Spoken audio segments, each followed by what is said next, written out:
The regulation and the laws currently in place were built for a world not inhabited by platforms. Irrespective of how big you get, there is always going to be some kind of regulatory risk. What role do they take on relative to the government? How aggressively do they fight regulation? I think regulation is a real contributing factor as to why they have struggled to see more innovation. Let's look at what Airbnb is doing in Japan, because this is interesting. Airbnb is legal in Japan. Historically, Airbnb had been banned in, not Airbnb, but any of this kind of short-term rental cottage industry. It was just wholesale banned in Japan. The interesting thing about Japan is a lot of Japan is actually very centralized and federally controlled. They have an idea of states and like provinces, but those states and provinces don't have nearly the amount of authority or ability to, for example, set their own taxes that states in the United States do. So there's much less autonomy given to these local kind of regions and provinces and states in Japan. Everything is actually very federally centralized, controlled. It's a whole other separate topic, which I think is a big challenge for Japan. You want to embrace innovation and different ways of doing things, whether it's with technology or just other systems and process. Very hard to manage all of that centrally. With short-term rentals in Japan, in June of 2018, Japan imposed new home sharing regulations that affected Airbnb listings throughout the country. Initially, the number of listings dropped significantly. They were like halved, as many owners were not prepared to comply. And then as Airbnb has built out tools, the business is coming back pretty nicely. As a result of the new regulations, all Airbnb hosts in Japan must register their listing and display a license number on their listing page. And then Airbnb removed non-compliant listings. So if property in Japan has a listing on Airbnb, it's legitimate, it has one of these codes. So, you're seeing different operating models for, platform companies, and what role do they take on relative to the government? How aggressively do they fight regulation? How much of it do they kind of just put on the seller or the producer, for example? It's a moving target. None of this stuff is static.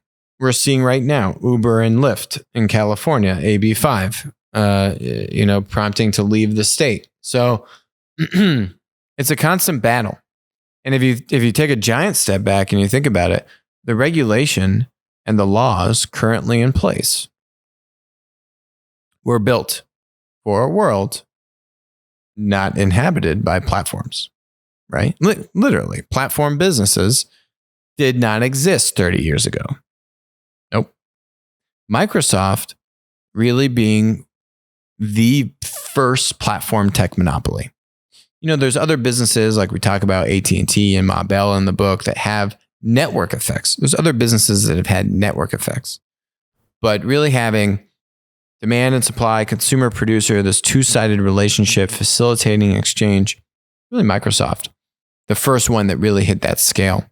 And so when you just think about rules and laws, whether local, state, federal, US, Japan, elsewhere, there is a constant back and forth between platform business models, which by definition are disruptive, which by definition are going to change how an industry operates and how value is exchanged and monetized. And so I think if you look at this, at a high level and you say to yourself, all these platform businesses technically, I would argue, are going to be in violation of some law when they start. If you're not, you're probably not doing anything disruptive enough, right?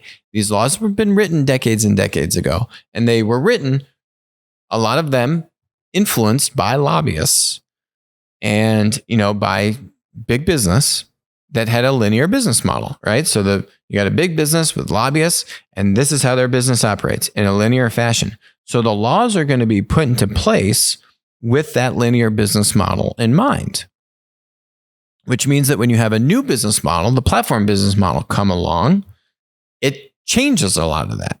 Doesn't mean that these businesses are deliberately trying to, break the law and defraud customers and suppliers and, spread ill will, but it just means, take Uber, for example. Uber was illegal in just about every one of its early markets. Airbnb, illegal in just about every one of its early markets for years, until the regulators could see the value, until consumers could speak up that they liked this service and they wanted to keep it around, and regulators could understand what the business model is, how it works, and how you could think about regulation through a new mindset, right? All these startups have done deceptive tactics.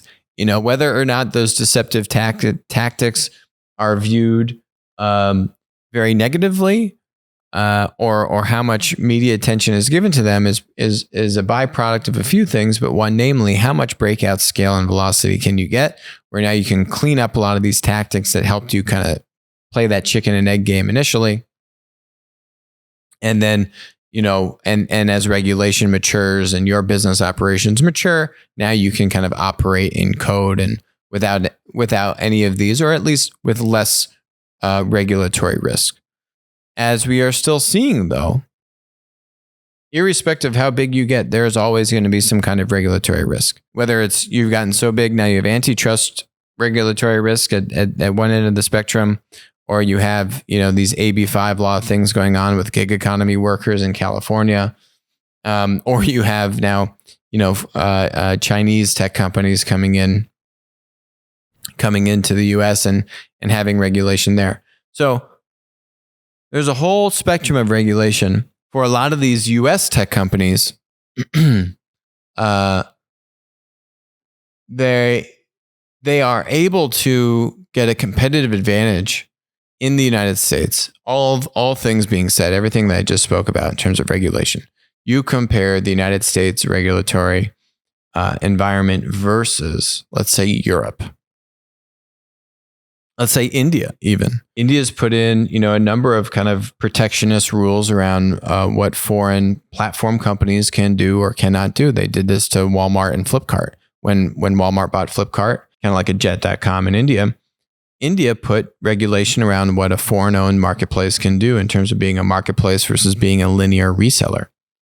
Europe has a whole bunch of rules around it. So I would still say generally, Japan has a very difficult time with this because it's all centrally ruled, right? So you can't have different states have different rules. It's very restrictive. China, you can't even get into. So, you look at the landscape, I would say the US has, a much better operating environment when it comes to regulation and how much that can hamper innovation of these new startups compared to the rest of kind of the geographic climate. I think the U.S. still is leading the way. Other environments, like let's say Europe, that have seen a lack of tech startup innovation, unfortunately, I think regulation is a real contributing factor as to why they have struggled to see more innovation. It's not just these startups' ability to get going, it's also the investor appetite, right? When the investors see all these rules and regulations and fines and you could be banned and all, that investor capital is going to be much harder to come by, much more expensive, just much more scarce. So all of these things feed into each other, and the role of regulation can be a tool in the toolbox of any country, or depending upon how much jurisdiction you have, state or local municipality, to set your own rules around these things, right? That can actually be a huge way to, say, invite more startup innovation or startups to come to your market, right? Because you are creating a friendlier environment for these innovators to take root and get going. So it's very interesting, this balance between regulation and startup innovation. Hi, this is Alex from Winner Take All. Thanks for joining us. Hope you enjoyed the content. Feel free to leave a comment, ask us questions, and definitely make sure to join us on our next live stream.